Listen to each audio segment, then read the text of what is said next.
Je vais vous montrer comment créer un pseudo-effect pour contrôler les styles de caractère d'un calque de texte en fonction des styles d'un autre calque de texte dans votre composition. Cette vidéo est la 6e de la série sur les expressions qui concernent le contrôle des styles de caractère par des expressions.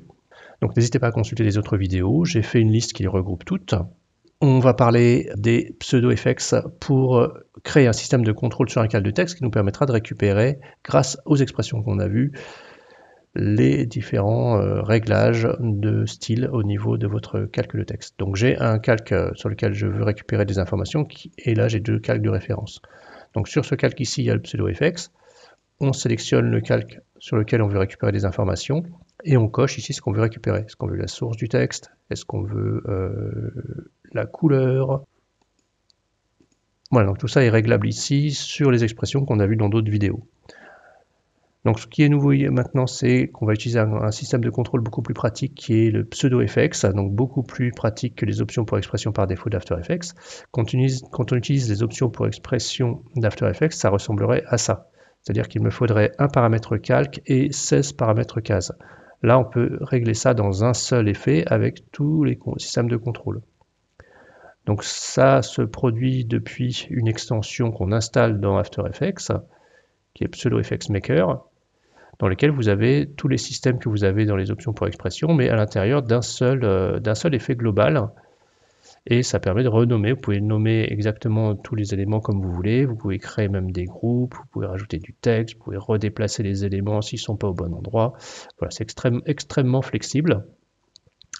Donc ceci, c'est Pseudo Effects Maker qui se télécharge sur le site AEscript. Donc pour suivre cette formation, vous pouvez utiliser Pseudo Effects Maker en version de démonstration pour voir comment ça fonctionne. Et je vous mettrai en téléchargement à la fois le projet et également le résultat du Pseudo Effects qui, lui, pour être appliqué sur vos calques, n'a pas besoin de l'extension. L'extension, elle sert juste à créer le Pseudo Effects. Une fois qu'il est créé, il peut être utilisé dans n'importe quelle version d'After Effects. Pseudo Effects Maker se télécharge sur le site AEscript. Donc vous l'avez ici, avec son prix en euros si vous préférez. Pour l'installer, il faudra également installer un autre programme qui est ZXP Installer, qui est gratuit. Ça permet d'installer des extensions. Donc les extensions sont légèrement différentes des scripts, mais c'est à peu près la même logique, c'est juste un petit peu plus puissant au niveau de l'interface. Vous pouvez donc télécharger directement la version de démo, par exemple. Là, je vais vous montrer comment ça se présente quand vous voulez l'installer. Vous allez, après avoir installé ZXP Installer, vous lancez ZXP Installer, vous avez une fenêtre comme ça. Il suffit de prendre le fichier ZXP et de le glisser ici pour installer votre extension. Donc, il y a des extensions pour After Effects, Illustrator, Photoshop. N'hésitez pas aussi à faire un tour sur le site de Batchframe Software où vous trouverez aussi plein de choses très intéressantes.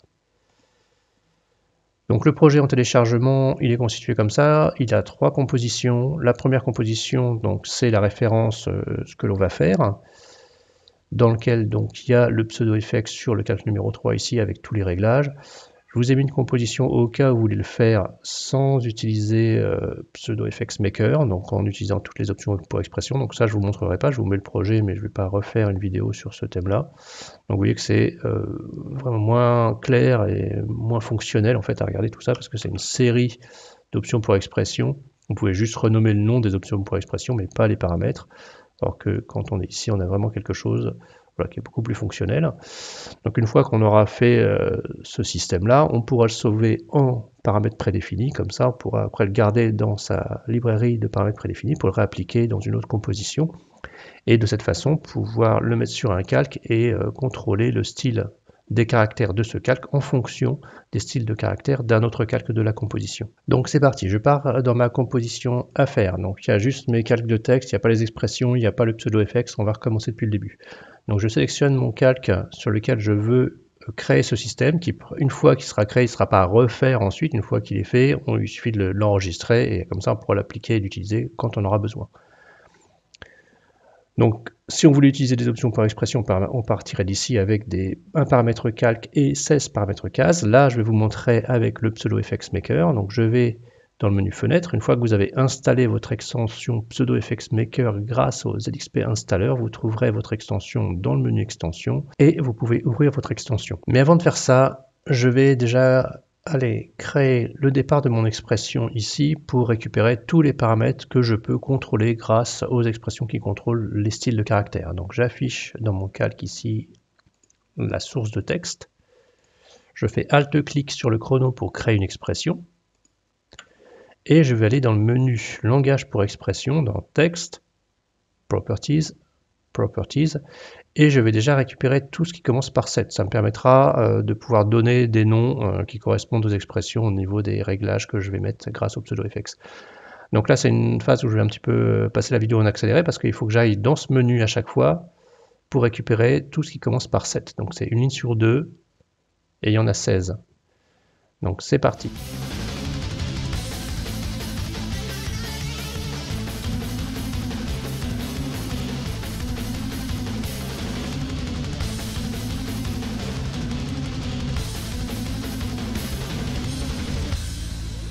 Voilà, toutes les expressions qui commencent par 7, donc qui permettent de redéfinir le style des caractères, sont posées.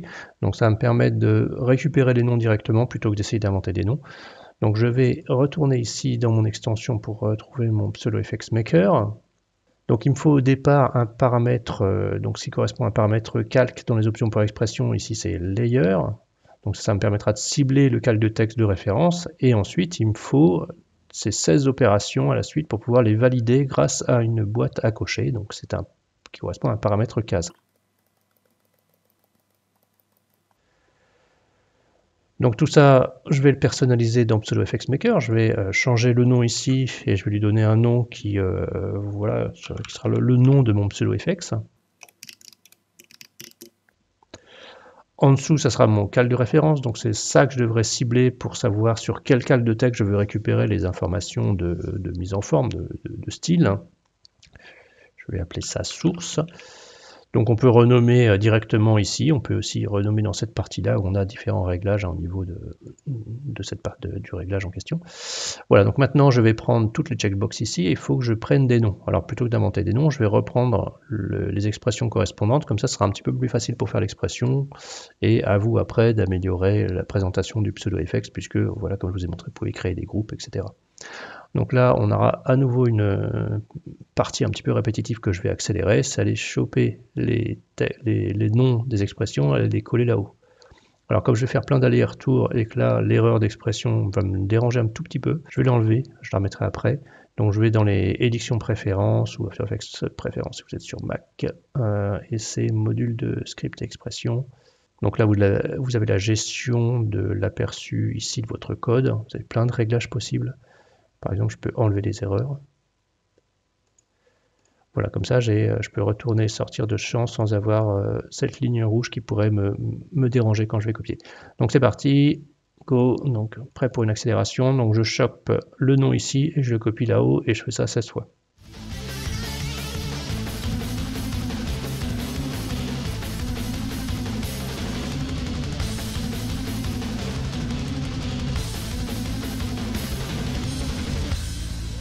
Voilà, maintenant tout est renommé, donc je mets les réglages par défaut, donc je vais prendre le propre calque en réglage par défaut au niveau de la source, ça évitera que ça fasse une erreur. Le texte source, c'est-à-dire ce qui est écrit dans le calque de texte, je ne vais pas forcément le récupérer en général, donc je vais le décocher, je laisse tout le reste coché. Donc maintenant, pour appliquer le pseudo-fx, j'ai que le calque à sélectionner et à cliquer sur plus. Si jamais on s'est trompé, qu'il faut recommencer, on a fait des modifications, c'est pas très compliqué, vous supprimez ça, vous faites vos changements, vous groupez éventuellement vos paramètres si vous avez envie, et vous le remettez. Voilà, donc j'ai plus besoin de pseudo-fx maker. Maintenant, ce pseudo-fx, si je le sauvegarde en tant que preset, je pourrais le mettre sur une version d'After Effects sans l'installation de pseudo-fx maker, je le redis. Donc maintenant, il faut faire l'expression. Alors, cette expression, c'est ça pour l'instant, ça fait rien. Ça, c'est pas relié à ça. En fait, là, il y a des erreurs d'expression parce qu'il y a juste les références ici. Mais maintenant, il va falloir créer l'expression qui me permet d'agir sur mon texte en fonction des réglages que je fais ici. Donc, première étape dans mon expression, je vais devoir récupérer ma source de texte pour savoir quel est le calque de texte qui commande. Donc ça, je vais le mettre dans une variable que je vais appeler comme source texte. Je vais écrire stx. Voilà, ce serait une abréviation de source texte. Et je lui dis que ma source texte, du coup, ça sera ça, donc la source ici. Donc ça va être une référence de calque. Si jamais le pseudo-fx, en fait, sa limite, c'est que je ne peux pas récupérer un calque qui est sur une autre composition. Si jamais j'ai besoin de récupérer un cal de texte qui est sur une autre composition, il faudra que je change cette variable. Donc juste se placer après le égal et avec lui, là, le pick-whip, aller chercher une source texte qui est dans une autre composition. Donc là, on va partir de ce réglage-là. Donc c'est ça. Et dedans, je veux récupérer la source de texte. Donc on met point texte. Donc ça, c'est l'expression qui apparaît par défaut quand on crée une expression sur un texte source. Ça fait texte, source texte. Donc ça récupère le contenu du texte et après de là on peut extraire le style. Ok, donc maintenant je vais à la ligne et je vais devoir tester toutes les autres cases, savoir si les cases est activée ou pas, et en fonction de la case activée, je vais changer la propriété qui correspond. Donc on va faire des conditions pour chaque ligne. If, entre parenthèses, je vérifie si ma case est activée ou pas, donc je lui dis c'est cette case-là que je veux tester. Est-ce qu'elle est cochée ou pas cette case? Il faut mettre double égal true. Donc est-ce que c'est actif ou pas? Et dans le cas où c'est activé, on fait la suite. Donc il n'y aura pas de else, puisque si c'est pas activé, ben, on touche à rien, on ne change pas le style, on garde ce qu'il y a comme style sur le calque. Donc là, pour redéfinir le style, donc dans ce cas où c'est coché, il faut que je change le style de mon calque, le style de caractère. Donc je dis que le style est égal au style modifié. Donc style égale style point set text value. Et j'oublie pas de fermer avec mon accolade fermante à la fin. Donc voilà une première ligne. Toutes les autres vont être très proches, donc je vais aller juste faire des copier-coller. Donc de temps en temps, on peut sortir et réentrer et sauvegarder le projet. Ça permet de ne pas perdre les différentes étapes que l'on fait au niveau des expressions. Donc là, à chaque fois, je commence par 7. Donc toute cette première ligne-là et toute cette première partie avant 7 va être très proche pour les autres. J'aurai juste la référence en fait, de la case à cocher à changer. Donc je vais copier ça sur les autres lignes.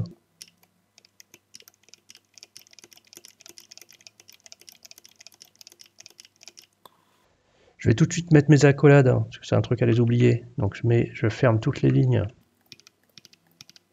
Voilà, on voit que ça marche. Hein. Ça m'indique que sur le côté à gauche, là, il y a des lignes qui ne sont pas fermées, qui continuent, qui cherchent son accolade.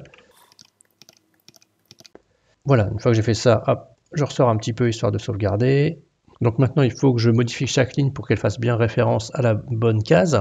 Le fait d'avoir pris ici les expressions au lieu d'inventer un nom, c'est ça qui va me permettre de gagner du temps, puisque le nom du paramètre ici correspond à l'expression que je recherche. Donc à chaque fois, mon expression que je recherche, c'est celle-là, et en fait, ça se trouve être le même nom qui est ici. Donc ça m'évite d'aller rechercher là-haut. Je peux le copier d'ici. Donc sur chaque ligne, je vais copier cette partie-là sur celle-là pour remplacer donc cette texte qui était juste la première ligne. Toutes les autres vont changer. Voilà, donc c'est reparti pour une partie un petit peu répétitive, donc sur toutes ces lignes.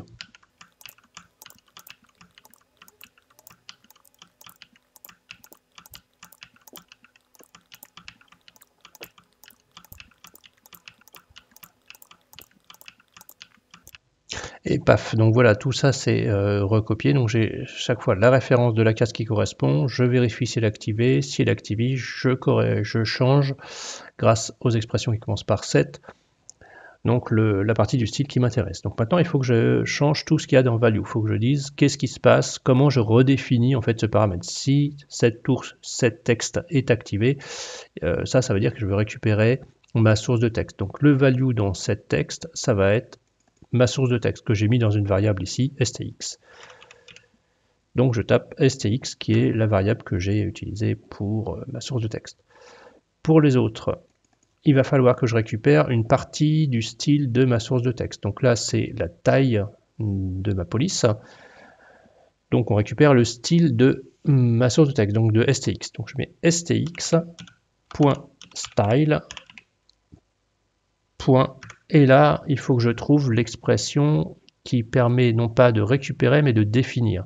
Donc quand ça commence par 7, l'expression qui permet de définir et pas récupérer, c'est la partie mais sans 7 avant, et ça commence par une minuscule, sauf pour les 4 suivants où il faudra mettre is, puisque c'est des cases à cocher. Alors, pas les 4 suivants, mais les autres d'après là. Faux bold, faux italique, all caps, small caps. C'est ceux-là qui sont un petit peu différents.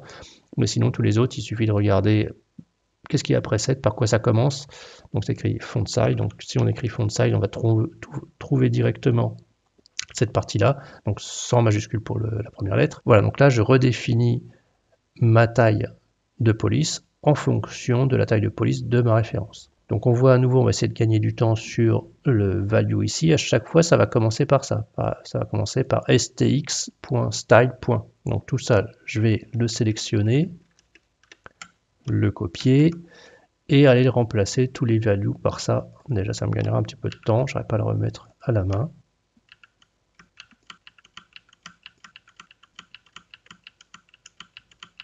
Enfin, j'ai copié ça partout. Hop, je ressors un petit peu, éventuellement une petite sauvegarde. Ça permettra de ne pas perdre cette étape.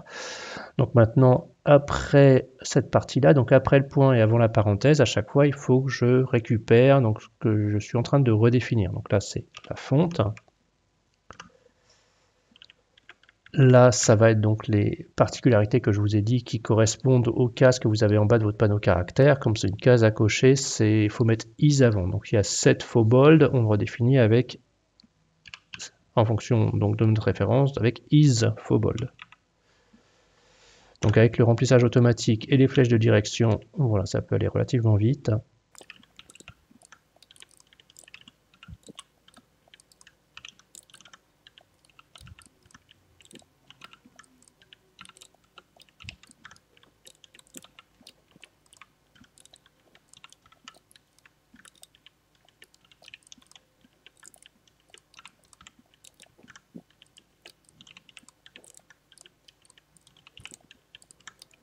Voilà, c'est fait. Donc on a fait toutes les lignes. Donc là, tous les tests ont vérifié chaque case.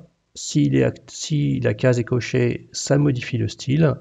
Donc il ne reste plus qu'à rappeler le style. Donc juste taper style. Du coup, on va récupérer le style d'origine, sauf si les cases sont cochées. Dans ce cas, cette partie de style sera modifiée en fonction de la référence. Voilà, c'est merveilleux, il n'y a pas d'erreur. On pensera aller dans les préférences à réactiver ici l'affichage des erreurs éventuellement si on s'était trompé quelque part. Donc bien remettre erreur en ligne. On va vérifier que le système fonctionne. Donc j'ai mon calque de texte ici. Dans son pseudo-effet, je lui dis quel calque je veux récupérer la mise en forme. Donc ça fonctionne bien. Et après j'ai toutes les cases à cocher, savoir si je veux récupérer ce qu'il a écrit dedans, si je veux récupérer la taille, etc. Donc il faudra éventuellement vérifier tout ça. Et on pourra réutiliser PseudoFXmaker si on veut réorganiser ça différemment. Donc là, ça a l'air de fonctionner correctement. L'étape d'après, c'est de sauvegarder ça en tant que paramètre prédéfini pour pas avoir à le refaire. Et puis que ce système puisse être mis sur un After Effects dans lequel l'extension n'est pas installée. Donc pour sauvegarder vos paramètres prédéfinis, il faudra sauvegarder le PseudoFX. Donc je le sélectionne, je maintiens Shift et je sélectionne également texte source, puisque c'est là-dedans que j'ai mon expression. Pour enregistrer tout ça en tant que paramètre prédéfini, je vais dans mon panneau Effets paramètres prédéfinis et je clique sur le petit bouton qui me permet d'enregistrer les paramètres prédéfinis. Donc je vais dans mes User Presets, je donne un nom à ce preset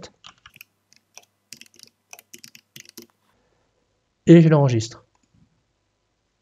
Maintenant, il va apparaître dans mon dossier animation prédéfinie, dans mes User Presets. Pour contrôler voilà, qu'il fonctionne bien, je vais le supprimer. Donc j'enlève l'expression, j'enlève le pseudo-effects et je le remets pour voir si tout a bien été enregistré. Donc là, j'avais changé le réglage par défaut ici, donc ça serait pas mal éventuellement de le laisser sur lui-même, mais bon, pas très grave à vérifier. Donc voilà, donc on a ce système de réglage donc, qui est quand même vachement plus sympa que ça. Donc n'hésitez pas à tester la version de PseudoFXmaker et à l'acheter si ça vous plaît. Si vous faites des expressions et des systèmes de contrôle, ça sera vraiment très efficace d'utiliser ça. Ce projet et le preset donc, que je viens de faire sont en téléchargement donc, dans la description en bas de cette vidéo. Je vous mets le lien aussi sur mon site où il y a les compléments de cours donc, sur tout ce qui est l'utilisation des expressions qui gèrent le style des caractères. Donc c'était la 6e vidéo sur ce thème. Donc je vous dis à bientôt pour la suite. J'espère que cette vidéo vous aura été utile. Vous pouvez me poser vos questions dans les commentaires.